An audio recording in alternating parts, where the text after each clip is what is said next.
ഇന്നത്തെ വീഡിയോയിൽ ഞാൻ കാണിക്കുന്നത് കുറച്ച് ദിവസങ്ങൾക്ക് മുൻപ് ഞാൻ അപ്ലോഡ് ചെയ്ത ഒരു വീഡിയോയുടെ ബാക്കിയാണ്. അതെന്താന്ന് വെച്ച് കഴിഞ്ഞാൽ ഞാൻ മുന്നൊരു കൊഴുക്കട്ടയുടെ വീഡിയോ അപ്ലോഡ് ചെയ്തിട്ടുണ്ടായിരുന്നു. അന്ന് ഞാൻ കൊഴുക്കട്ട റെസിപ്പി തയ്യാറാക്കിയതിന് ശേഷം കുറച്ച് മാവ് കുഴച്ചത് ബാക്കി വെച്ചിട്ടുണ്ടായിരുന്നു. അത് വെച്ച് എന്താണ് കാണിക്കുന്നത് എന്നതാണ് ഇന്നത്തെ വീഡിയോയിൽ കാണിക്കുന്നത്. അപ്പോൾ ഞാൻ കുറച്ച് കൊഴുക്കട്ടയ്ക്ക് ഉണ്ടാക്കി വെച്ചിട്ടുണ്ട്. ബാക്കി മാവ് എടുത്തിട്ട് ചെയ്യാൻ പോകുന്നത് തേങ്ങാപ്പത്തിരി, ഇലപ്പരത്തി, കട്ടിപ്പത്തിരി എന്നൊക്കെ പേരിട്ട് വിളിക്കുന്ന ഈ ഒരു ഐറ്റമാണ്. നല്ല തിളച്ച വെള്ളത്തിലേക്ക് അരിപ്പൊടിയും അതുപോലെ നാളികേരം ചിരവിയതും കൂടി ഇട്ടുകൊടുത്ത് നല്ല രീതിക്ക് വാട്ടി കുഴച്ചാണ് ഈ ഒരു പത്തിരി തയ്യാറാക്കുന്നത്. ഈ ഒരു പത്തിരി തയ്യാറാക്കാനായിട്ട് ഈ ഒരു മാവ് വലിയ ബോൾസ് ആക്കിയിട്ട് എടുക്കുക. അതിനുശേഷം വാഴയിലയിലാണ് ഞാനിത് തയ്യാറാക്കുന്നത്.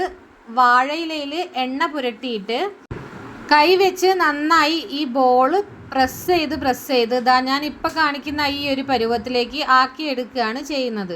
നല്ല കട്ടിക്ക് തന്നെയാണ് ഇത് പരത്തിയെടുക്കാൻ, നൈസായിട്ട് വേണ്ട. ഇതിൻ്റെ പേര് തന്നെ കട്ടിപ്പത്തിരി എന്നാണല്ലോ. അങ്ങനെ നമ്മൾ ആദ്യത്തെ പത്തിരി ഇവിടെ റെഡിയാക്കിയിട്ടുണ്ട്. ഇനി അടുത്തതും അതുപോലെ വലിയ ബോൾസ് ആക്കി എടുക്കുക. അതിനുശേഷം വാഴയിലയിൽ എണ്ണ പുരട്ടുക. അതിനുശേഷം ആ ബോള് അതിൽ വെച്ചതിന് ശേഷം നന്നായിട്ട് കൈവച്ച് ഷേപ്പാക്കി എടുക്കുക. അങ്ങനെ ബാക്കിയുള്ളതെല്ലാം നമുക്ക് റെഡിയാക്കി എടുക്കാം. വാഴയിലയ്ക്ക് പകരം പൊടിയണി ഇലയും നമുക്കിതിന് ഉപയോഗിക്കാം കേട്ടോ. ഞങ്ങളുടെ നാട്ടിൽ പൊടിയണി എന്നൊക്കെ പറയും, പല നാട്ടിലും പല പേരാണ്. അങ്ങനെ പത്തിരി ഓരോന്നായിട്ട് ഞാൻ പരത്തിയെടുത്ത് കഴിഞ്ഞിട്ടുണ്ട്. ഇനി അത് ചുട്ടെടുക്കണം. അതിനായിട്ട് ഒരു ഇരുമ്പിൻ്റെ തവ വെച്ച് കൊടുത്തിട്ടുണ്ട്. അത് നന്നായി ചൂടായി വന്നതിന് ശേഷം അതിലേക്ക് വെളിച്ചെണ്ണ തടവി കൊടുക്കുകയാണ്. എന്നിട്ട് നമ്മളിതാ പത്തിരി തിരിച്ചും മറിച്ചും ഇട്ടിട്ട് വേവിച്ചെടുക്കുകയാണ് ചെയ്യുന്നത്. നല്ലൊരു ടേസ്റ്റാണ് കേട്ടോ ഈ ഒരു പത്തിരിക്ക്. എൻ്റെ ഫേവറേറ്റ് ആയിട്ടുള്ളൊരു ബ്രേക്ക്ഫാസ്റ്റാണിത്.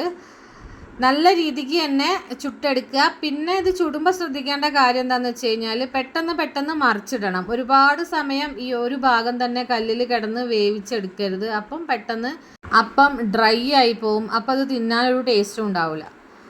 പെട്ടെന്ന് തന്നെ ഇത് മറിച്ചിട്ടിട്ട് വേവിച്ചെടുക്കുക. അങ്ങനെ നമ്മുടെ പത്തിരി എല്ലാം ചുട്ടെടുത്ത് കഴിഞ്ഞിട്ടുണ്ട്. നല്ല അടിപൊളി പത്തിരി, നല്ല ചൂടോടുകൂടി ഇത് കഴിക്കാൻ നല്ല ടേസ്റ്റാണ്. ഈ പത്തിരി ചൂടോടുകൂടി കഴിക്കുമ്പോൾ ഇതിലേക്ക് പ്രത്യേകിച്ച് വേറെ കറിയുടെ ഒന്നും ആവശ്യമില്ല കേട്ടോ. ഈ ഒരു പത്തിരി തയ്യാറാക്കുന്ന സമയത്ത് ഞാനിതിലേക്ക് ചമ്മന്തിയാണ് ഉണ്ടാക്കാറുള്ളത്. നാളികേര ചമ്മന്തിയാണ് ഉണ്ടാക്കുക. അതല്ലെങ്കിൽ ഉള്ളിയും തക്കാളിയൊക്കെ വെച്ചിട്ട് നല്ല അടിപൊളി റോസ്റ്റ് ഉണ്ടാക്കും. അപ്പോൾ വീഡിയോ ഇത്രയേ ഉള്ളൂ. വീഡിയോ നിങ്ങൾക്ക് ഇഷ്ടമായിട്ടുണ്ടെങ്കിൽ ലൈക്ക് ചെയ്യാനും ഷെയർ ചെയ്യാനും ചാനൽ ഒന്ന് സബ്സ്ക്രൈബ് ചെയ്ത് സപ്പോർട്ട് ചെയ്യാനും മറക്കല്ലേ. പുതിയൊരു വീഡിയോയുമായി വീണ്ടും വരാം. അതുവരേക്കും ബൈ.